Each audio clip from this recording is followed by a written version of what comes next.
최고위원회의를 속개합니다. 당대표 직무대행에 모두 바람이 있겠습니다.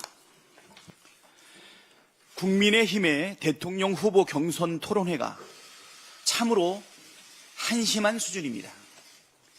내란에 대한 반성도, 미래를 이끌어갈 비전도, 조기 대선이 열리는 이유에 대한 사과도 찾아볼 수 없었습니다. 국민의힘은 없고 온통 민주당만 있는 토론회였습니다. 내란 속에 윤석열을 배출한 한때 여당으로 국정 혼란과 위기를 낳은 책임을 지고 사과부터 하는 것이 최소한의 도리와 염치이지만 어떤 반성도 사과도 없었습니다. 오히려 한 후보자는 왜 자꾸 윤석열을 끌어들이냐고 되묻기까지 했습니다. 국민의힘 1호 당원 윤석열에 대한 언급을 피한다고 지난 12.3 내란에 대한 국민의힘의 책임이 없어지지 않습니다. 더욱 우려스러웠던 점은 상대당에 대한 최소한의 존중도 없다는 것입니다. 민주당 후보의 공약을 찍고 자신들의 비전 대신 민주당 후보에 대한 비난만 이어갔습니다. 내란의 원인을 민주당으로 돌리며 극우 유튜브처럼 이야기합니다. 스스로는 설 수 없는 정당.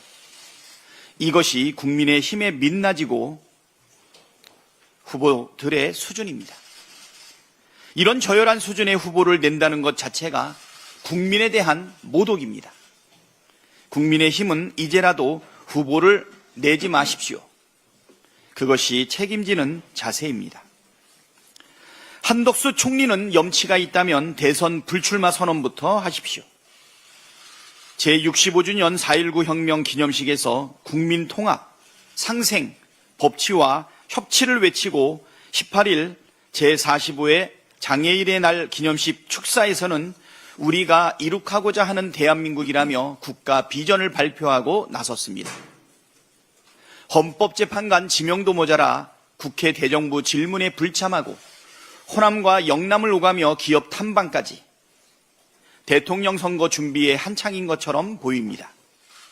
심지어 외신과의 인터뷰에서 대선 출마 가능성을 열어두고 권한대행과 대통령 간 업무에 차이가 없다는 망발까지 서슴지 않았습니다. 권한대행이 대통령 후보처럼 행동하는 것이 정상입니까?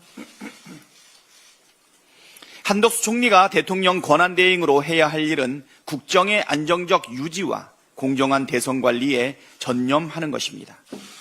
자격 없는 총리가 모호하게 노코멘트로 출마설에 연기를 피우며 미국과의 관세 협상 전면에 나선다는 것 자체가 국민을 농락하는 것입니다. 한덕수 총리는 지금이라도 당장 대선 불출마 선언을 하십시오. 그리고 내란 수사에 성실히 응하길 바랍니다. 6월 3일 열리는 제21대 대통령 선거, 국외 부재자 신고 및 재외 선거인 등록 마감이 얼마 남지 않았습니다. 이번 대선은 대한민국의 미래 그리고 대한민국의 명운이 걸린 선거인 만큼 700만 재외국민 여러분의 적극적인 참여가 필요합니다.